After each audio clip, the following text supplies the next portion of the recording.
तो हेलो मेरे प्यारे दोस्तों, मैं आप लोग के लिए जो यहाँ से लेके आ चुका हूँ कक्षा नवम के लिए विषय हिंदी का पेपर, वो भी अर्धवार्षिक परीक्षा का, वो भी 2024-25 के लिए।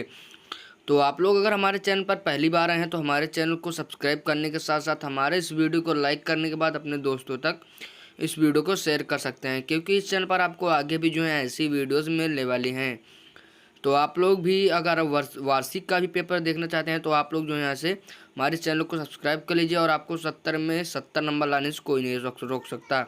यहाँ पर हमारा पहला प्रश्न कह रहा है, नदी प्यासी थी किस विधा की रचना है। तो यहाँ पर 4 विकल्प हैं, चारों में से हमारा जो है यहाँ से नाटक बिल्कुल सही आंसर हो जाएगा। उसके बाद यहाँ से दूसरा प्रश्न कह रहा है, प्रेमचंद के बचपन का नाम था। तो यहाँ पर आपको बताना है कि मुंशी प्रेमचंद के बचपन का जो यहाँ से क्या नाम था। तो यहाँ पर हमारा पहला वाला यहाँ पर जो है धनपत राय, दूसरा वाला श्याम राय, तीसरा राम राय, शेखर राय। यहाँ पर हमारा पहला वाला हो जाएगा आंसर बिल्कुल सही। उसके बाद तीसरा वाला प्रश्न कह रहा है, परीक्षा गुरु किस लेखक की रचना है। तो यहाँ पर आपको बताना है कि जो यहाँ पर हमारा परीक्षा गुरु है ये हमारा किस लेखक की जो यहाँ से रचना है। तो यहाँ पर हमारा जो यहाँ से यहाँ पर हमारा सही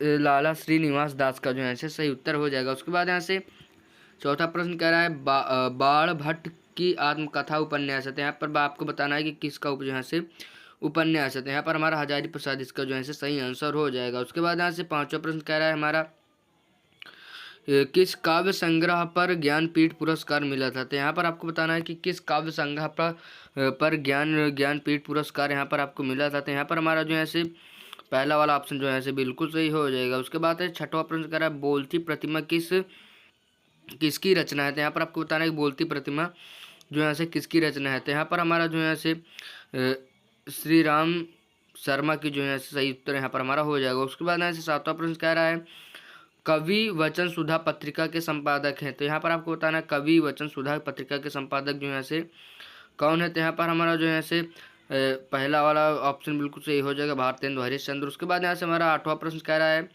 बैरम खां से किसका संबंध जुड़ा है। तो यहाँ पर आपको बताना है कि बैरम खां से किनका जो है से संबंध जुड़ा है। तो यहाँ पर हमारा 4 विकल्प दिए गए हैं, 4 में से हमारा जो यहाँ से पहला वाला रहीम बिल्कुल सही आंसर हो जाएगा। उसके बाद आज से 9वां प्रश्न कह रहा है, दीपदान एकांकी के लेखक हैं। तो यहाँ पर आपको बताना है कि दीपदान एकांकी के लेखक कौन है। तो यहाँ पर हमारा जैसे पहला वाला ऑप्शन जो है बिल्कुल सही हो जाएगा। उसके बाद यहाँ से 11वां प्रश्न कह रहा है, पंचमेल खिचड़ी भाषा के लिए प्रसिद्ध है। तो यहाँ पर हमारा 4 विकल्प इसमें भी दिए गए हैं। तो यहाँ पर हमारा जो है यहाँ पर हमारा कबीर दास सही बिल्कुल आंसर हो जाएगा।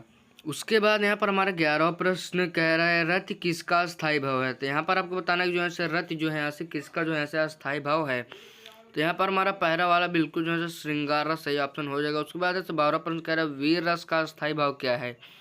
तो यहाँ पर आपको बताना है कि जो हमारा वीर रस होता है इसका जो है हमारा उत्साह जो है सही आंसर हो जाएगा। उसके बाद यहाँ से 13वां प्रश्न कह रहा है, चाउरचंद की चंचल किरणें कविता में कौन सा अलंकार है। तो यहाँ पर आपको बताना है कि इसमें कौन सा अलंकार है। तो यहाँ पर हमारा चौथा वाला विकल्प जो है अनुप्रास अलंकार जो है हो जाएगा। तो यहाँ पर आपको अनुप्रास अलंकार जो है इसका सही उत्तर हो जाएगा। उसके बाद यहाँ से 14वां प्रश्न कह रहा है, चौपाई छंद के प्रत्येक चरण में कितनी मात्राएं होती हैं। तो यहाँ पर आपको बताना है कि चौपाई जो हमारा छंद होता है इसके प्रत्येक चरण में कितनी मात्राएं होती हैं। तो यहाँ पर इसमें भी 4 विकल्प दिए गए हैं, 4 में से हमारा चौथा इसमें भी सही हो जाएगा, 16।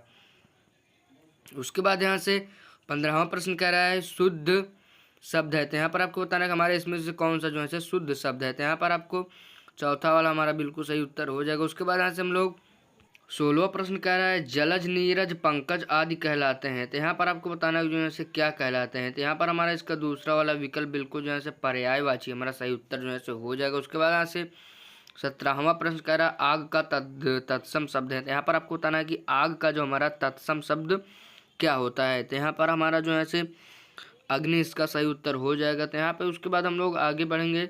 यहाँ पर हमारा कह रहा है 18वां प्रश्न, अमृत का विलोम शब्द है। तो यहाँ पर आपको बताना है कि जो हमारा अमृत है इसका जो है विलोम शब्द क्या होने वाला है। तो यहाँ पर हमारा 20 वाला बिल्कुल सही उत्तर हो जाएगा। उसके बाद 19वां प्रश्न कह रहा है, दिवाकर का पर्यायवाची शब्द है। तो यहाँ पर आपको बताना है दिवाकर का पर्यायवाची शब्द क्या है। तो यहाँ पर हमारा चौथा वाला सूर्य बिल्कुल सही उत्तर हो जाएगा। उसके बाद यहाँ से 20वां प्रश्न कह रहा है, मुँह में पानी भर जाना मुहावरे का अर्थ है। तो यहाँ पर आपको बताना है मुंह में पानी भर जाने का अर्थ जो है क्या होता है। तो यहाँ पर हमारा जो है 4 विकल्प इसमें भी दिए गए हैं। तो यहाँ पर हमारा जो है चौथा वाला विकल्प बिल्कुल सही हो जाएगा। उसके बाद यहाँ से खंड घ में आएंगे तो यहाँ पर वर्णनात्मक प्रश्न यहाँ पर आपको दिए गए हैं। यहाँ पर गद्यांश पर आधारित प्रश्न के उत्तर दीजिए। यहाँ पर आपको कुछ गद्यांश दिए गए हैं, गद्यांशों को आप लोग को यहाँ पर अच्छी तरीके से पढ़ते हुए चले जाना। उसके बाद यहाँ से पहला प्रश्न कह रहे उपर्युक्त गद्य खंड का पाठ तथा लेखक का नाम लिखिए। तो यहाँ पर हमारा मंत्र पाठ से लिया गया मुंशी प्रेमचंद जी की जो है से रचना है, तो यहाँ पर आप लोग को कर लेना है। उसके बाद ऐसे अथवा करके यहाँ पर आपको एक और दिया गया है,